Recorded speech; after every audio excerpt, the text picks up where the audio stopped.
درود عرض ادب. خیلی مخلصم، خیلی کوچیکتونم.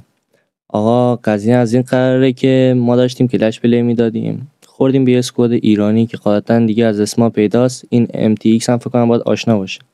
من نمیشناسم، میشه یکی از رفقام بهم گفت کیه.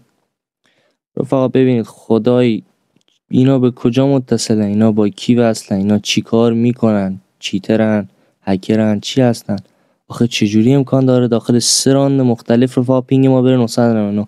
الان اینجا میبینید رفقا ته فشار بودم، خدا رو شکر که اینجا نمیشه وایس باز کرد، داشتم فوشکششون میکردم، بیا پینگم رفت 999.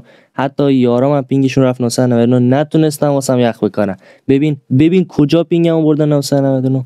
یه جایی برده که اصلا نشه دیگه بشه کاری کرد. او ما هموطنیم، میبینی من وین دارم، من وین رو فقط به کتفم، وین منفی خوردم که خوردم.